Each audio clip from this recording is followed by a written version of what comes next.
تعرف إن في 387 ألف وظيفة شاغرة في ألمانيا؟ طب تعرف إن في عام 2025 150 ألف ممرض مطلوبين؟ طب تعرف إن لكل 100 وظيفة متاحة في ألمانيا 44 بس اللي بيقدموا؟ طبعا أنت سمعت الكلام ده قلت بس لقيتها، هي دي الدولة اللي أنا بحلم بيها، أنا هروح ألمانيا. أقول لك استنى عنك، في حاجات كتير لازم تعرفها. تابع معايا الفيديو عشان تعرف الحقيقة الكاملة. السلام عليكم ورحمة الله وبركاته، في فيديو جديد وفي افتتاحية سلسلة 28 يوم من التغيير. معاكم معتز عجموغلي من ألمانيا. قبل ما تاخد القرار للهجرة لألمانيا والسفر لألمانيا في حاجات كتير وأسئلة كتير لازم تجاوب نفسك عليهم. لازم تكون عارف يا صديقي انت رايح فين وليه ألمانيا تحديدا. انت مش صغير يا صديقي، لازم تكون واعي. طبعا انا مش هقول لك ألمانيا فيها 85 مليون نسمة والهرم السكاني شكله ايه، احنا مش في درس احصاء يا صديقي، ولكن هقول لك اللي يهمك. ألمانيا يا صديقي المتابع بتعاني من نقص حاد في العمالة.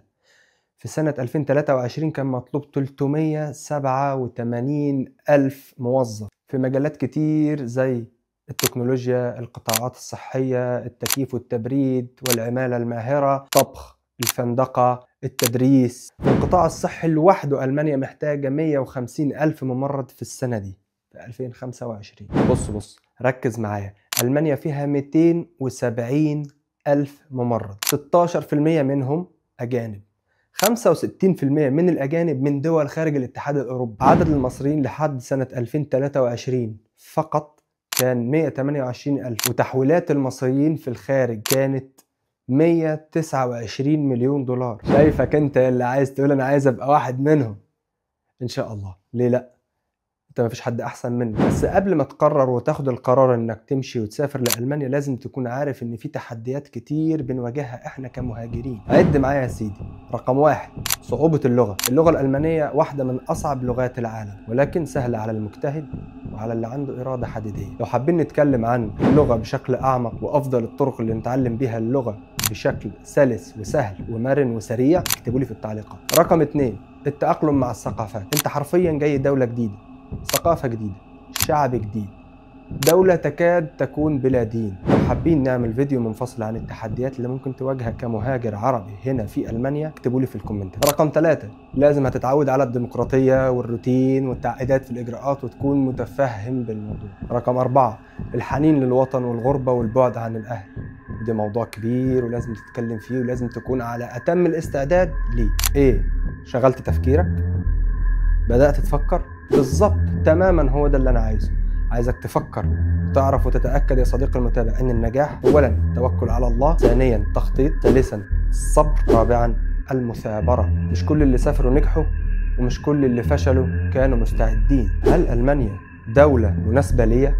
ده السؤال اللي تسأله لنفسك. هل أنا مستعد أتعلم لغة جديدة وأعيش في ثقافة جديدة وثقافة مختلفة؟ هل مؤهلي الدراسي يسمح لي بالسفر لألمانيا؟ لو مش عارف اكتب لي مؤهلك الدراسي في التعليقات وانا هجاوب. هل انا عندي خطة لمستقبلي المهني في ألمانيا ولا مجرد عايز اهرب من الواقع اللي انا فيه؟ هل انت مستعد للغربة والبعد عن الاهل؟ طيب قد ايه؟ كم سنة؟ هل انا جاي هنا وراجع ولا جاي ومش راجع؟ دي الاسئلة اللي تسألها لنفسك، ولو اجابتك نعم انا اقدر، يبقى كمل معايا الفيديو. هقول لك دلوقتي على الخطوات اللي هتبدأها، هنسميها خطة العمل. أول حاجة هتتعلم اللغة الألمانية. ثانيا هفكر كويس جدا، أنا عايز أدرس ولا عايز أعادل شهادتي ولا عايز أعمل تدريب مهني ولا أنا رايح أعمل ماستر، إيه الحاجة اللي تنفع عليها؟ لو ما تعرفش اكتب لي تحت وأنا أقول لك. اجمع معلومات عن السفر وعن الإجراءات المطلوبة. الحمد لله في ناس كتيرة بتطلع بتفيد الناس في الموضوع ده. وطبعا ما تنساش تعمل لي متابعة علشان الحلقات الجاية هيكون فيها فيديوهات هقول لك إيه اللي أنت محتاجه. ومهم جدا تستعد نفسيا للغربة وتكون عارف ان الغربة مش سهلة، ولكن ممكن تكون بداية لحياة جديدة. فلو وصلت لحد هنا فده معناه انك مهتم. اكتب لي تعليق وقول لي فكرة او معلومة جديدة اتعلمتها من الفيديو. ولو عندك اي سؤال اكتبه لي في الكومنتات أنا بفرح جدا لما بشوف تفاعلكم وكومنتاتكم، وبشكركم على الفيديو الأخير، شكرا جزيلا. في الفيديوهات الجاية من سلسلة 28 يوم من التغيير إن شاء الله هنتكلم عن خطوات حصرية هتخليك تبدأ وانت مطمن. وما تنساش اشترك في القناة وفعل الجرس واعمل شير مع حد ممكن يستفاد. استعد للتغيير. كان معكم معتز عجموغلي، والسلام عليكم ورحمة الله وبركاته.